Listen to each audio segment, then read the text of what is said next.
Hey guys, welcome back to our channel. তো তোমরা কেমন আছো? আশা করছি খুব ভালো আছো, আর আমরা তোমাদের ভালোবাসায় অনেক অনেক ভালো আছি। তো তোমাদের ওখানে গরম কেমন পড়ছে বলো? আমাদের এখানে তো মারাত্মক গরম।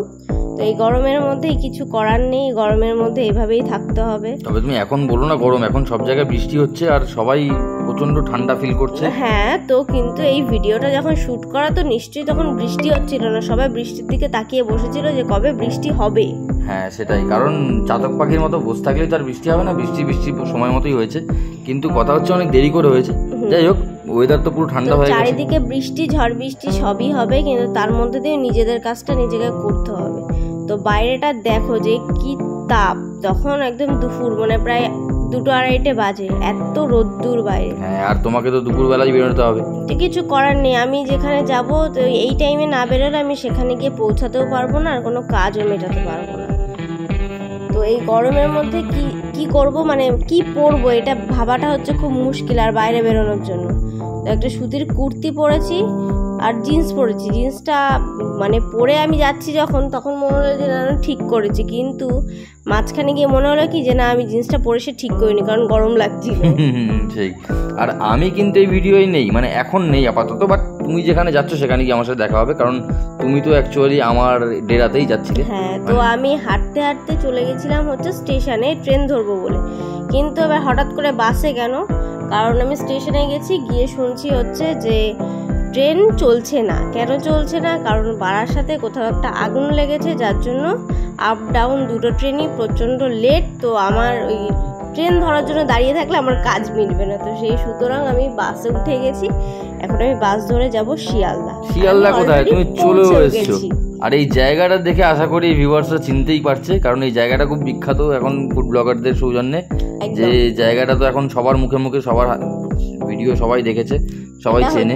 জাকারিয়া স্ট্রিট। সেটা না বললেও আশা করি সবাই বুঝতেই পারতো। যাই হোক না, এখন যেহেতু একটু ফাঁকা ফাঁকা আছে, অনেকে নাও বুঝতে পারে। সেটাই, মানে এখন এই সময় গেলে মানুষ ওই ঈদের সময়কার বা মহরমের সময়কার যে জাকারিয়া স্ট্রিট, সেই জাকারিয়া স্ট্রিটকে মানুষ চিনতেই পারবে না যে আসলে জাকারিয়া স্ট্রিট এরকম। তো নর্মাল দিনে কিন্তু জাকারিয়া স্ট্রিটটা এরকমই থাকে। আর আসলে কিন্তু এই যে দেখতেই পাচ্ছ শ্যাডো পড়েছে, পুরো নাকোদা মসজিদটা দেখা যাচ্ছে সূর্যের ঝলসানিতে। যাই হোক, তো দেখাবো আমি কাছ থেকে নিয়ে গিয়ে। তো এখানে কিন্তু প্রচুর জামা কাপড়ের দোকান, বিভিন্ন খাওয়া দাওয়ার দোকান, সিমাইয়ের দোকান, প্রচুর জিনিসপত্র এখানে দোকান আছে। এই দোকানগুলো রোজই বসে, এবং এরা এখানে পার্মানেন্ট সেলার, মানে এদের দোকান এগুলো পার্মানেন্ট, কোনো উঠে যাওয়ার ব্যাপার নেই। আর ঈদের সময় স্পেশালি যেগুলো দেখো রাস্তার উপর ভিড় করে, তারা কিন্তু এই অকেশনালি ওখানে বসে ব্যবসা করার জন্য বা যে কোনো কারণেই হোক। তো সেই সময়ই মেনলি ভিড়টা হয়, এবং সেই সময় মানুষ, কারণ এত চারিদিকে খাবার আর খাবার, হ্যাঁ খাবার বলো, শরবত, তো কি হবে। সেটাই তো, খাবার বলো বা যাই বলো, যাদের জন্যই হোক, মানুষ ভিড় বাড়ায় কিন্তু ঈদের সময়টাই বেশি করে। কিন্তু সারা বছরই কিন্তু এখানে খাওয়া দাওয়ার সবকিছু সরঞ্জাম সবকিছু বিক্রি হয়। আর এই দেখতে পাচ্ছ হচ্ছে নাকোদা মসজিদ। তো নাকোদা মসজিদের কথা বলতে গেলে নাকোদা মসজিদের ইতিহাস জানতে লাগে, কারণ নাকোদা মসজিদকে নিয়ে আমাদের পশ্চিমবঙ্গ বলো তথা পূর্ব ভারত জুড়ে প্রচুর অনেক ইতিহাস জড়িয়ে আছে। যেমন ছোট করে বলতে গেলে এই মসজিদটা একজন নাবিক তৈরি করেছেন, ভাবা যায়। তো ওনার নাম ছিল আব্দুল রহিম ওসমান বলে। তো এই নাবিক, মানে ইনি একজন নাবিক ছিলেন, এবং নাকোদা কথাটার অর্থও কিন্তু নাবিক। তো যেই কারণে উনি নাকোদা মসজিদ নাম রেখেছিলেন। তো সবচেয়ে আশ্চর্যের বিষয় এবং মজার বিষয় হলো, এই নাকোদা মসজিদের ভেতরে তোমার 3টে গম্বুজ আছে, এবং প্রায় 27টার মতো মিনার আছে, এখনো আছে। এবং তার থেকেও বড় কথা, এই নাকোদা মসজিদের ভেতরে কিন্তু ছেলে মেয়ে উভয়কেই ঢুকতে দেয়, সব ধর্মের। এরকম কোনো ব্যাপার নেই মুসলিম ছাড়া ঢোকা যায় না। আমি শুনেছি, কিন্তু আমার কোনোদিনও ঢোকা হয়নি, ইচ্ছে আছে। তবে তার থেকেও বড় কথা সেটা হলো 1926 সালে এই নাকোদা মসজিদ প্রথম তৈরি করা শুরু হয়, এবং বানাতে প্রায় 9 বছর সময় লাগে। 1935 সালে গিয়ে নাকোদা মসজিদ বানানো শেষ হয়। তুমি আইডিয়া করতে পারবে না, এবং আশা করি আমার ভিউয়ার্সরাও আইডিয়া করতে পারবে না যে এই নাকোদা মসজিদ বানাতে সেই সময় কত টাকা খরচা হয়েছিল। তো আমরা এই নাকোদা মসজিদের কথা কিন্তু বইতে পড়েছি, বইতে অবশ্যই পড়েছি, ইতিহাস বইতে আমরা অনেক কিছুই পড়েছি নাকোদা মসজিদের বিষয়ে। কিন্তু বিষয় হচ্ছে মাত্র 15 লক্ষ টাকা দিয়ে এই নাকোদা মসজিদ তৈরি করা গেছিল, যেটা আজকের 15 লাখ টাকায় কিন্তু একটা বাড়িও তৈরি করা যায় না সামান্য। তখনকার দিনে 15 লাখ টাকার প্রচুর মূল্য ছিল, তাই জন্য 15 লাখ টাকা দিয়ে এই নাকোদা মসজিদের মতো এত বড় একটা বিশাল স্থাপত্য তৈরি করা গেছিল। আর এখনো সেটা দিব্যি দাঁড়িয়ে আছে, মানে বহাল তবিয়তে দাঁড়িয়ে আছে। আর এখন তো কর্পোরেশনের অধীনে সবকিছু মেনটেনেন্স তারাই করেন। তো এই নাকোদা মসজিদে নিয়ে কিন্তু প্রচুর ইতিহাস আছে। আমি এটার রিলেটেড অন্য কোনো ডিটেলে ভিডিও বানাবো, পরে সেটা তোমাদের সাথে বিস্তারিত আলোচনা করব। কিন্তু কিছু জিনিস না বললে নয়, যেটা হচ্ছে হাজি জাকারিয়া বলে, যার নামে হচ্ছে এই রাস্তাটা জাকারিয়া স্ট্রিট, তিনি কিন্তু ছিলেন সুন্নি মুসলমান সম্প্রদায়ের অধিকর্তা বলতে পারো, বা বড় একজন ব্যবসায়ী, ওখানকার বিজনেস টাইকুন ছিলেন সেই সময়কার ওই রাস্তায়। মানে ওনার নামেই সেই রাস্তাটা তৈরি হয়েছে আর কি, পরে নামকরণ হয়েছে ওনার নামে।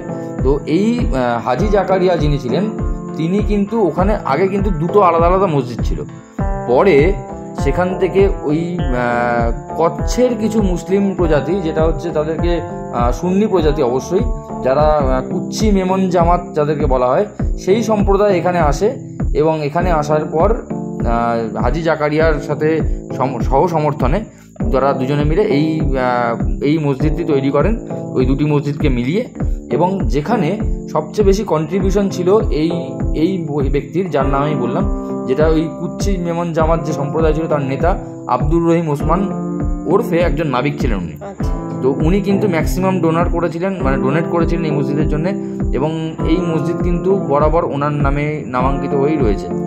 মানে কেউ যদি ইতিহাসে পড়ে তো মানুষ কিন্তু এটাই জানবে যে এই যে ব্যক্তি ছিলেন আব্দুর রহিম ওসমান, তো ইনি কিন্তু নাকোদা মসজিদের প্রবর্তক। তো এটা মানুষটা না থাকলেও আজকে কিন্তু ওনার স্মৃতিটা রয়ে গেছে অবশ্যই। এবং এটা কিন্তু অনেক জায়গার অনুকরণে তৈরি করা। যেমন ধরো আগ্রায় যে সিকান্দ্রাবাদ আছে, যেখানে মুঘল সম্রাট আকবরের সমাধিসৌধ আছে, সেটার রিলেটেড, মানে সেটার অনুকরণে এই মসজিদটা নির্মাণ করা হয়েছে। তো বিভিন্ন ব্যাপার হয়েছে এই মসজিদটার ভেতরে। এবং সবচেয়ে মজার বিষয়, এখানে অ্যাট এ টাইম 10,000-এর মতো লোক একসাথে নামাজ পড়তে পারেন এখনো। এত বড় ক্যাপাসিটি আছে, এত বড় জায়গা। মানে এই কথাগুলো আমার হয়তো কিছু জানা ছিল না, আর এখন আমি জানলাম। যেমন তোমরা শুনলে তেমন আমিও শুনলাম এখন এই কথা। তো বিভিন্ন বিষয় নিয়ে আমরা জানার চেষ্টা করি বা করি না, অনেক সময় পাই না। তবে এগুলো জানতে ভালোই লাগে, পুরনো ইতিহাস ঘাটতে অনেক ভালো লাগে। কারণ পুরনো ইতিহাস যত ঘাটবে ততই মানে নতুন কিছু আমরা যেটা জানি না সেটা আমাদের চোখের সামনে এসে পড়ে। মানে নতুন রাস্তায় হাঁটতে গেলে পুরনো রাস্তাকে চিনতে লাগে, এটা কথাই আছে। তো আজকের এই জাকারিয়া স্ট্রিটকে দেখে আমরা কখনোই এই 1926 সালের প্রথম জাকারিয়া স্ট্রিট, বা তখন তো জাকারিয়া স্ট্রিট ছিল না, তখনকার দিনের এটা চিনতেও পারবো না। তো যাই হোক, এটা আর তার থেকেও আমি একটা বড় ইম্পর্টেন্ট কথা তোমাদেরকে এখানে বলতে পারি, যেটা তোমরা ভাবছো যে কোনো মুসলিম সম্প্রদায় হয়তো এই মসজিদটা তৈরি করেছিল, বা কোনো বাঙালি সম্প্রদায় ইঞ্জিনিয়ার তৈরি করেছিল, একদমই নয়। তখন ব্রিটিশ আমল ছিল। এবং 1926 সালে যেই ব্রিটিশ কোম্পানি এটা তৈরি করেছিল, তার নাম ছিল ম্যাকিনটোশ বার্ন অ্যান্ড কোম্পানি। ঠিক আছে, একজন ব্রিটিশ কোম্পানির ইঞ্জিনিয়াররা এই মসজিদটা তৈরি করেছিলেন। কখনোই ভাবা উচিত না যে ব্রিটিশরা খ্রিস্টান হয়, খ্রিস্টানরা মুসলিম বিরোধী হয়, এরকম ধর্মের বিভেদ কোনোদিনই ছিল না।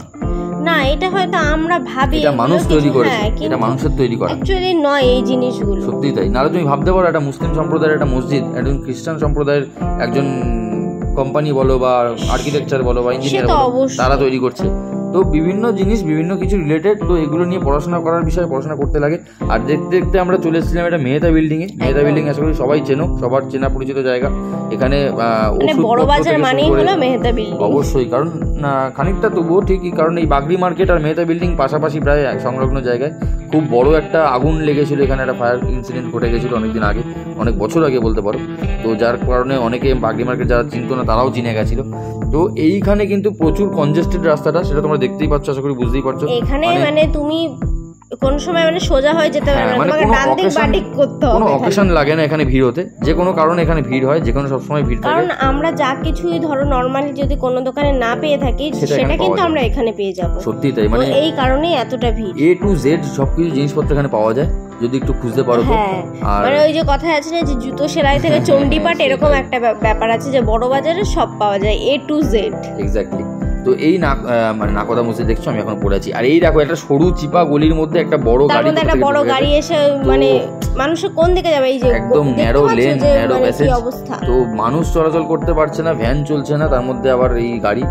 আর এখানে আমরা যাচ্ছিলাম একটা কাজে, যেটা আমাদের আজকে তো অনেকগুলো কাজের শিডিউল ছিল। হ্যাঁ, তার মধ্যে আমরা প্রথমে যেটা গেছিলাম সেটা বোধহয় এটাই না, ওই তার কিনতে গেছিলাম। তো তোমরা দেখতেই পাবে আমরা একটা দোকানে গেছিলাম যেখানে আমাদের কিছু তার কেনার ছিল, মানে আমাদের কাজে লাগে, ইয়াররিংস বানাতে লাগে স্পেশালি।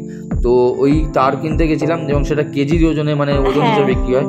তো ওই তার শুধুমাত্র কিন্তু ওই তারই এখানে বিক্রি হয় না, এখানে অনেক বোধহয় তোমার গিটারের যে তারগুলো হয়, মানে প্রচুর কিছু ওয়্যারের মানে সংক্রান্ত যা কিছু আছে সব এই দোকানটায় পাওয়া যায়। তার বিক্রি হয়, মানে মোটা থেকে সরু বিভিন্ন রকমের তার তোমরা পাবে। আর একটা কথা বলার বিষয় যেটা হচ্ছে অনেকে না জানতেও পারো, যে এই তারটাই যেটা আমাদের কাজে লাগে, এটা স্টেনলেস স্টিলের তার আর কি। তো যেটা আমি বলছিলাম বাগড়ি মার্কেট এবং মেহতা বিল্ডিং সম্পর্কে, মানে বিভিন্ন রকমের ওষুধ, খুব ভাইটাল অনেক ওষুধ যেগুলো মানুষ বিভিন্ন জায়গায় পায় না, অনেক ওষুধ দোকানে পাওয়া যায় না, সেগুলো মেহতা বিল্ডিং এ গিয়ে পাওয়া যায়। তো যারা জানো না তারা খোঁজ করতে পারো, মেহতা বিল্ডিং এ কিন্তু ওষুধের প্রচুর দোকান আছে এবং হোলসেলার দোকান আছে, অনেক কম রেটে ডিসকাউন্টে পাওয়া যায়। তো আশা করি যারা জানতে না তাদের অনেক সুবিধা হবে, তারা খোঁজ নিয়ে দেখতে পারো যে আমি কতটা সত্যি কতটা মিথ্যে কথাটা।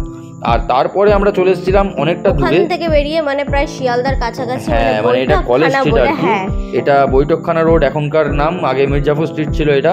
তো এইখানে আমরা এসেছিলাম কিছু কাগজ কিনতে, মানে অ্যাকচুয়ালি কাগজ নয়, ওই বোর্ড টাইপের কাগজ, একটু পাতলা টাইপের যে বোর্ডগুলো হয়, পিচ বোর্ডও ঠিক নয়, এই যে কাগজের টাইপের বোর্ড।